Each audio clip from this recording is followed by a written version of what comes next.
the first Maino ain't want to go to Rikers Island back then, right? Because the island was wild at the time. It was C-74 adolescents at war. So Maine was the youngest boy out of Mo Dog and Boxing Dre. See, Boxing Bar locked up Boxing Dre from Coney Island. They both from Coney Island, right? So what happened was Boxing Dre was already telling niggas that Maino fouled out in the precinct. So when Maino got to the mountains, Boxing Bar already had put that out there. So Maino had to save face. Niggas sent Maino on a doja move to cut Boxing Bar, even though he knew Bar was gonna pound him out and do him dirty. If he didn't save face, niggas was gonna get Maino out the spot. That's why he came and cut Boxing Bar, because Maine was the youngest boy out of Mo Dog and Boxing Dre. See, Boxing Bar locked up Boxing Dre from Coney Island. They both from Coney Island, right? So what happened was Boxing Dre was already telling niggas that Maino fouled out in the precinct. So when Maino got to the mountains, Boxing Bar already had put that out there. So Maino had to save face. Niggas sent Maino on a doja move to cut Boxing Bar, even though he knew Bar was gonna pound him out and do him dirty. If he didn't save face, niggas was gonna get Maino out the spot. That's why he came and cut Boxing Bar, because Boxing Bar already had told that nigga, like, yo, that nigga. Yeah, hold on. That's the common thing. Niggas saving face. I want to hear. That's the common so the nigga Maino cut Bar first. Okay, listen, right? Look, Boxing Bar was already up north, and Boxing Dre already had sent word that Maino did some bullshit in the precinct. So now Boxing Bar ready in the spot, like that nigga Maine from No Strand ain't no good. Woo. He down in the adolescent building. So when he come up north, niggas tell Maine what it is. So Boxing Bar ready in the spot. So now Maine got to save face for the Brooklyn niggas, because niggas like, your boy said you fouled out. Only how you gonna stay in the spot if you go get active with boy. So boy looking at TV, Maino came behind him, cut him, knew he was gonna get pounded out. Boxing Bar could fight. He ran down on Maino after he scratched him and whooped that nigga to the ground. And then what the real shit was this: when they went to the tier 3 hearing, Maino could have got Bar out the box. All he had to say was, yo, he ain't do it. The nigga denied the hearing and let them niggas send him to Southport with like 2 years for that. So when they come out, when they come out the box, Maino go to IPC, Son go to the box. When they come out, they end up in Comstock together. Nigga Maino come down to the barbershop, trying to get his look good on, whatever, because you know got that cut and all that. So when he get down to the barbershop, he don't know Bar already down there. He sit up in Bar chair, Bar whops him, and beats him the fuck out. Bing, bang, boom. All that, my nigga. That's what really happened. He was sent on a doge move to cut Boxing Bar, because he had to save face behind that telling shit he did when he was Boxing Bar. They knew he was a snitch, bro. They knew he was a snitch. Whack. They knew he was a snitch. Boxing Dre right now. Well, they knew who was a snitch. The nigga Maino? Yeah. Maino told on Boxing Dre and them niggas in the precinct. Damn. Yo, nasty work. Now you heard that right there. That's Whack 100. Gotti from the Bronx. That's all of them. I'm gonna come back on there. But right now, let me jump right up in here right now. Yo, let me see. Let me get that. Let me see. I get that on the screen. And what's that? Oh, my God. I mean, Black Star. I said you said Black Star. You said Black Star. Yeah. Black Star. You said Common to who? Black Star. Black Star. Okay. Damn. So I want to make my duos, put them together though too, and make sure. Hey, Envy, you know what? I was playing the Styles P record on your album. Yo, that beat was tough. It was way before its time. Tough. Okay, is there anything that we're gonna listen, Charlamagne? Eric was supposed to sign me. He ain't signed me. And listen. Oh, you were supposed to sign him too? Yes. And listen, I need you to. He supposed to sign me. He ain't signed me. Yo, this right here is gonna sound crazy, but I need to make sure that we got clickbaits. So start something up real quick. No, he did. As soon as you sat down. All of the young people here, when they talk about the Diddy doc, they be like, yo, man, I ain't know Diddy was messing with dudes. So they be like, Lil Rod, Kurt, Erick Sermon. I'm like, whoa. You ain't watched the doc then. If you say Erick Sermon. I ain't never heard nobody say Erick Sermon. Nobody said no Erick Sermon. It's just the perception of the doc, because the guy that no, I'm serious. Listen to me, Eric. Eric, listen to me. It's the perception of the doc. It's crazy. Yeah, it's the perception of the doc. I'm not even mad. He's my friend, but this. I'm not even mad. This is him. I'm not even mad. Right. Hey, Jeff. I never heard that. Hey, Jeff, you know what? Listen. I don't want to be the interview where it was like, okay. Like y'all have the biggest stars in America, and have the people up here that be saying some other shit that be exciting. Eric, you got a story already. You don't hold up. You just tuning in right now. We got Erick Sermon. He explaining because he was on a documentary. So people seen the documentary, they see Erick Sermon in there. Erick Sermon is a legend producer to people that don't know from Long Island, New York. Been with everybody, produced everybody in the backfield, all that. Yeah, it was Erick Sermon. He had Redman, everybody signed song. All the beginning hip hop. He did mad beats. He did mad publishing, all mad stuff, whatever the case may be. But everybody was shocked and want to know what Erick Sermon doing on there on the 50 documentary of Diddy. So that's what we going. That's what this right here. Coming back, we're going back to Maino. We definitely going back to Maino. We're gonna start this one from the beginning though. But also the Maino. Maino told her the nigga Black came. Maino though he lost his chain. The chain was in his shirt though. He thought nigga popped his candy. But they say Maino told her the nigga named Black. Did Troy have a minute to popping Maino bitch in the face and Maino ain't do nothing? Nah, this shit all on the internet right now. Oh man. Maino, Troy popped your bitch and you ain't do nothing here. Maino beefing with academics in Charleston White, bro. Yeah, I see that. But I didn't know he was a rat. I didn't know. I don't even want to call Maino a rat, homie. So yeah. Now you can't. I ain't gonna call him that. But you said you getting that from Troy Ave. Troy Ave and academics. He's saying. Wait. He's saying his. Troy Ave is back outside? Troy Ave a rat. A rat, yeah. You gotta listen to when a rat said nigga a rat, because it might be a nigga ain't got nothing to do. You tell me if I'm green. I spoke to Black today. Don't play with me. I spoke to Black today. Man, when Maino went into jail, he tried to tell on niggas to get out of his first initial robbery. But niggas say, yo, he was younger, we was older. It is what it is. We ain't talk about it much. But he tried to tell them niggas to get out. They said, nigga, we don't care. You going to jail. It's a fact. Now, I always knew this. I heard people talk about it, but I never put that out there because I don't put snitch on people unless it's a fact. You know what I'm saying? If you tell on your friends when you're doing a crime, you're a snitch. If you're engaged in the street, what you trying to say, Maino told us? What? They ain't talking about it. Hey, yo, Wack, man. Like, yo, Stoke could tell you, my nigga, it's work on Maino. It's work on Maino. No, I'm trying to find it. The boy said that Maino did some talking when he... Nah, this what happened. This what happened, Wack. This what happened, right? Okay, cool. When Maino got to first, Maino ain't want to go to Rikers Island back then, right? Because the island was wild at the time. It was C-74 adolescents at war. So Maine was the youngest boy out of Mo Dog and Boxing Dre. See, Boxing Bar locked up. Boxing Dre from Coney Island. They both from Coney Island, right? So what happened was Boxing Dre was already telling niggas that Maino fouled out in a precinct. So when Maino got to the mountains, Boxing Bar already had put that out there. So Maino had to save face. Niggas sent Maino on a doja move to cut Boxing Bar, even though he knew Bar was gonna pound him out and do him dirty. If he didn't save face, niggas was gonna get Maino out the spot. That's why he came and cut Boxing Bar, because Maine was the youngest boy out of Mo Dog and Boxing Dre. See, Boxing Bar locked up. Boxing Dre from Coney Island. They both from Coney Island, right? So what happened was Boxing Dre was already telling niggas that Maino fouled out in a precinct. So when Maino got to the mountains, Boxing Bar already had put that out there. So Maino had to save face. Niggas sent Maino on a doja move to cut Boxing Bar, even though he knew Bar was gonna pound him out and do him dirty. If he didn't save face, niggas was gonna get Maino out the spot. That's why he came and cut Boxing Bar, because BoxingBar already had told that nigga, like, yo, that nigga. Yeah, hold on. That's the common thing. Niggas saving face. Want to hear. That's the common so the nigga Maino cut Bar first.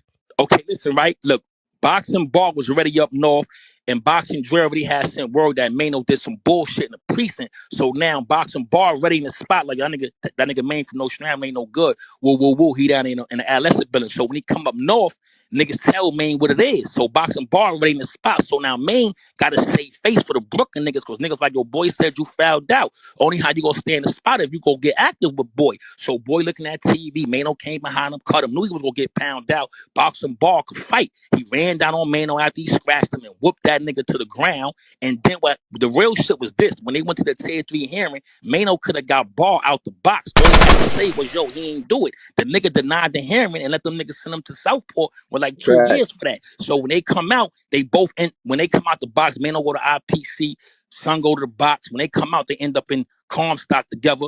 Nigga Maino come down to the barbershop, trying to get his look good on whatever, because you nigga got that cut and all that. So when he get down to the barbershop, he don't know. Bar already down there. He sit up in Bar chair. Bar whops him, whop, and beats him the fuck out. Bing, bang, boom. All that, my nigga. That's what really happened. He was sent on a Doge move to cut Boxing Bar because he had to save face behind that telling shit he did when he was Boxing Bar said he knew he was a snitch, bro. They knew he was a snitch. Whack. They knew he was a snitch. Boxing Dre right now. Who they knew who was a snitch? The nigga Maino? Yeah. Maino told on Boxing Dre and them niggas in the precinct. Damn. Yeah. All right. Let me get up in here. So I just ran that right there on Maino. Now we getting back into that Diddy, Cassie lawsuit. Let's go.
I don't know what, it won't come up on it. It won't come up on the screen. It won't come up on the screen.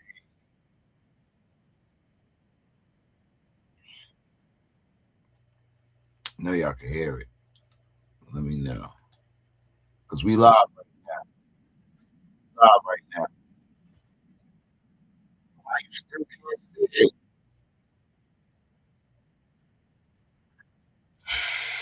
I had the Bernard Getz story too, by him shooting the train up. I was out there. So those are my first kind of rap. My mother, God bless her dead, she brung home Rappers Delight and a break called Apache. Apache had the green label on it, right? So she brought these 2 records home. So already knew, and again, my big ass used to. Because I don't want to get y'all lost, right? We just jumped right in the interview. This is the interview about a couple hours ago on Breakfast Club this morning. Erick Sermon explaining his relationship with Diddy, and people take it the wrong way. Let's see. We're gonna start from the beginning. 2 guests in the building. The legendary Erick Sermon, ladies and gentlemen. What's up? E-Double. How you feeling? Now, you know you're one of the greatest producers of all time, but we're going to get to that in a second. We need to get to this ridiculous ass story that you told on the Diddy documentary. We still there? Now, already. Yeah, I've been wanting to talk to you about this since I started. Okay, I got you. Now, when you sat down and told this story, right, and then went back and watched it, right, did you say to yourself, I told it wrong? That sounded ridiculous. No, it's just not ridiculous. I'm going to tell you what I said was the truth. I never capped. So what I said was the truth, how it went down. You know, because again, me and Misa's friends. I love Misa to death. I would never do something to try to disrespect her because behind the scenes, I gave her the number to call Alex, and she wrote in the text too, oh yeah, if it wasn't for Erick, I wouldn't even reached out. She told Alex no about the documentary. So I wouldn't even did that if I was trying to disrespect her on I was just giving my story too, of what I said. Me and her are sitting in the car. She in the driver's seat. She in the driver's seat, right? So if something was going on, I wouldn't be in the car talking. You know what I'm saying? I would be, you know, whatever. So somebody knocked on my window and it was him. Diddy. So of course he goes with her now. So of course anybody will be angry and be mad because that's his girl. But wasn't it your car? Yeah, but I'm saying as far as him being angry. That we got But you saying he snuffed you. He never touched me. Come on, stop it now. Stop. Come on now. Just me. Okay. When I got out the car, he was angry. So he swung on me. Oh, so you did get out the car? You got out the car. Yeah, I got out the car, right. Can't swing in the car in the He made it seem like window. he swung on you while you was sitting in the car. No. I got out the car. And we started talking. Then he swung on me. So now at the end of the day, me being respectful, knowing that too, I didn't want to do that in front of her. Because I know swung on you didn't swing back, E? I listen, Envy, you understand. You would have again, dragged him. I'm asking why did you swing back? Because of the respect of her. Or was Misa in the car? So Misa was in the car. She got out the car. She said she got what? So you told her to get out and told Diddy? No, I ain't told her to get out. She's got out. Of course you're gonna get out. Right. You see people talking. You know, so don't forget he's yelling. You know what I'm saying? So, but me and him is also friends, though, too. Don't forget, I was on the intro of the Mary J. Blige album, right? So automatically, and then he did come and talk to me too, which is EPMD. So I had to get the clearance for that though too. So we was already, kind of friends. He befriended me. So it wasn't like, I'm like, yo, I couldn't believe that it happened to begin with. So my thing was let's go around the corner. So we won't have to do that in front of my friend, and you're angry. So y'all really was cool. I was cool so with that's him. Like me and Envy getting into something. Right. See, that's not how the story look on when you telling it on Netflix. Again, that's on Netflix. It looks crazy. So let me fix the other part about the Biggie Smalls. Of course, Biggie Smalls is not out yet. So it's new music. So when somebody says, oh, it don't add up with the baby and this not being born, I'm saying, no, it was new music. So again, after you finish going around the corner, you calm down now because now there's no reason for you to get hype now because now this situation is all calm. So now like, yo, check this out. And then we talked about Keith Murray because he was a big Keith Murray fan. So he's like, yo, Eric, what's up with Keith Murray? I'm like, Keith Murray signed to me. So again, the conversation that people don't know about, this is what happened. So what was the ride around the corner? Like when he got in the car, what did y'all talk about as y'all was driving around the corner? We didn't think about nothing until we stopped. So y'all stopped and realized we don't really want to fight. It was never going to get there for him, you know? Y'all had already talked outside the car and kind of cooled it down, is what you're saying? No. Oh, all right, so look, can I please ask? God damn. All right, hold up. Why was she driving your truck? She didn't drive it. Why was she in the driver's seat of your truck? That's his girl. No, she just wanted to be in the driver's seat. Oh, what kind of truck was it? It was what I had was a 4Runner. And she just wanted to be, so you wasn't trying to get her back or nothing? You let her hop in the driver's seat? Nah, I wasn't trying to do that. All right, and so when she got out, y'all left her just right there. Left her outside. Right. She was in front of her crib. Oh, all right, so this was at the crib. I didn't know where Oh, yeah, we parked in front of the crib. Right, yes. I'm like, why would you go around to another location outside? We was in front of her house. All right, y'all. So what was this? Was the song "Fucking You Tonight"? No, would you stop? This was Ready to Die. Biggie was not out yet. And think about let me tell you about with Puff. I was just telling my story. It wasn't like I was trying to even diss him neither. Don't forget, Puffy came and got Keith Murray for every remix, every song. He called me for Jodeci's remix. So if you got angry with somebody, I wouldn't be getting phone calls. He called for Redman. He called every time something came out on Bad Boy. One of my artists was somebody who he called, or he called me to remix it. So again, I understand how it might look, but it wasn't like That's why I couldn't wait to get here. Y'all was friends. I get it now. I get it. So the next question is why the documentary? Because I didn't see that bit on my bingo card. When I seen the documentary and I see Erick Sermon, Erick Sermon, the documentary. So who reached out for the documentary and why did you decide? They asked me the questions. You know how it was, 50 is again. I had 50 with Bernard in the beginning. You know, don't forget Corey Rooney brought 50 Cent to my crib next door, like walked over with him, be like, yo, here's my artist, whatever. I end up doing Heat Wave, you know, and I end up doing a couple of other songs though too. So I'm also friends with him too. So when they asked me the question, I'm like, yo, okay, I do it, not knowing it was gonna be, you know how you put stuff together. I told a couple of stories, Envy. This is a story that they end up keeping. Gotcha. You know, so again, I'm not here to Envy you. If anybody knows me, it's you. That's what I said. He was very surprised. And you know my crew, and you know me. As far as just how I roll. Again, at the end of the day, I'm not trying to debunk or make everything sound nice or whatever it is. People don't know the friendship of Misa and me and him. We was actually friends. And I would have never, ever try to put Misa in a situation on that. And I said friends. I didn't say we was like that and we was doing all that. I said, yo, that was my friend. You know, because we never really put together as being boyfriend and girlfriend. It was just like a friend thing, you know? Have you talked to? Yeah. Have you talked to me? Okay, now. And this is the part that, again, at the end of the day, I was at Art Basel. And I heard that she was there, but I didn't see her out. But again, I know she wasn't gonna pick up my phone call because again, you have to let somebody calm down and be like whatever and see because she was getting so much stuff, whatever. But she texted my best friend Bernard and didn't say some nice things. Of course not. You know. So again, but it was in the beginning. You know what I'm saying? So hopefully, you know, she sees this and then I'll be able to talk to her, you know, and say, you know, I didn't mean to do nothing to her because she is my friend. Well, I guess for this new generation, damn near every man on that doc looks like a victim. You know what I'm saying? You got guys on there talking about, I know that, but that's what I'm saying. You got guys on there talking about they butts got touched and everything. So when people see you on the doc, they're like, the hell is I wasn't supposed. Yeah, Charlamagne. I look crazy. Like I didn't belong there. You know, when you see everybody else, so after you see the doc, I know you was like, I was like, yo, I didn't belong there. Yo, Envy. I swear, I wanted to rewind Superman going around the world again. And be like, you know what? I can rewind this all back. Yeah, you know what I'm saying? And do it over because everybody who saw said the same shit. What is Erick doing in that documentary? You know. But at the end of the day, it's like this. I can't even take this though too.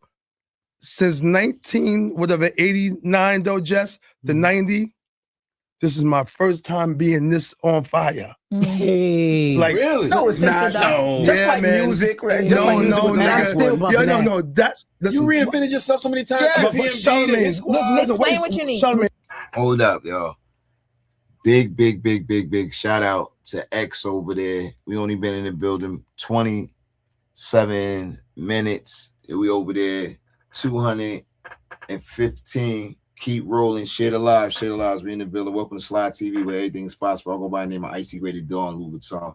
Amazing blow. In 1 second. I'm telling you, man, this right here is a different type. Like I felt like, I'm telling you, like this is the whole world. Yeah. Like you can have a hit record and be around the world, but you're talking about 23 countries, number one Netflix. 49 countries. Yeah, okay, whatever. Yep, you got it, Jess. All this, and then the album coming at the same time. Right. I'm number one, you know, on iTunes. Like I didn't have this though, Charlamagne. I don't want them to know you for the doc, not that story. That story sounds crazy. No. Listen, I'm not saying that. I'm just saying, as far as me being, listen, I don't want to be hot for that neither. I'm saying, but it helped the project of Dynamic Duos. Yeah, did you purposely align the album to? They kept pushing back. The album was this album is 4 years old. Okay, it was during COVID.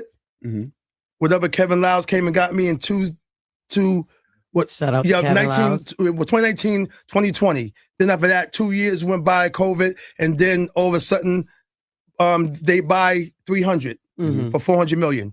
After that, so you were signed at 300, right? I was signed with Kevin as an artist, but as a partner. Okay. Oh, I didn't know that. You know, Envy, I'm too old to be signed to somebody. So after that, whatever time went by, all of a sudden 3.5 years went by. Then I had to get the politics of Prodigy's estate, Nate Dogg's estate, Sean Price's estate. So all this stuff took a little time. So now we ended up here. It kept going back. And then December 5th, it finally happened. They was calling me Dr. Dre. Oh, Eric is lying, is never coming. And I understand, because I was telling this lie since, not to them for 4 years, How did you get Denzel Washington to do the intro? It wasn't Denzel. You know it's C. King? Yo, that's my homeboy. Yeah, exactly. Yeah. Yo, he does the impersonation so good. I literally thought, I'm like, yo, Eric is on fire. We got Denzel reaching out. I'm like, damn. Eric is on just. I swear. I'm me, but Denzel. You hot? I'm like, damn, Denzel doing the intros. Okay, shout out to CK, yo. He is crazy. Okay. You talk about your history in this music industry, right? And I think you're a forgetful person, right? Because people forget all the hits that you have, the artists that you have. And when they have a lot of times these conversations, the sound that he created, the sound that you create, I feel like when they have these conversations, they don't mention Erick Sermon enough. Right. Do you feel that way? Yeah, I mean, listen, man, there's people that don't know who Larry Smith is, right? And Larry Smith, I know y'all know, Suck MCs, Houdini, you talking about, Slick Rick, whatever. This man was a genius. So when I look at that happening, and then Marley Marl too not being talked about, knowing that if he didn't sample, this will not be where we at now too. So Envy, sometimes I look at that, but I look at the ones that came before, but like, damn, they ain't talked about neither. Then Jermaine Dupri though too is one of those two who somebody be like, who is underrated. You know what I'm saying? But again, as long as and my colleagues, like when I see Pharrell and he starts bowing and stuff, it makes me know like, okay, yo, I did something. So in actuality, it doesn't matter. As long as y'all know, you know what I'm saying? I'm cool with that. Well, we got to show the new generation. Like you're one of the architects of the East Coast sound, period. Correct. Like what inspired that sonic identity? And artists on the East Coast. Sure, man. Them new kids don't care about who's what. Yes, they do, because they think you Buffy victim number 3, and we're not having that. God, not number 3. We're not going to have that. Number 5. I will not let them do that to you. All right. So what inspired that? Yes, again, what inspired that sound? Did you know at the time you were creating something new? Well, again, EPMD was, just stop it. Right. Okay. EPMD was something that, like I said, for me and Paris didn't know, Charlamagne, that we was producers. We thought every record that we heard was done by the artists. So we didn't know about the name producer. So whatever that we was making, we made thinking that this is how it's supposed to go. So all the records that Mom had against the speaker, because back then, you too young to know about this, but they used to put the albums and stack them up against the speaker or stack them up against the whatever wall unit you had. So that was all lined up. So you just picked whatever you picked. My dad had all these albums, just the Whispers, Earth, Wind and Fire, BT Express, of course, Parliament, the whole 9. And Paris' father had Zap. So that's where More Bounce came from. So he had all that. Then all the stuff coming from Brentwood, we had a mixture of white, black, and Puerto Rican that we grew up with. So I knew all the rock songs, Led Zeppelin. I knew about, Genesis. I knew about, Van Halen. So we mixed all that. ZZ Top is you a customer. I want to say it out there, but at the end, when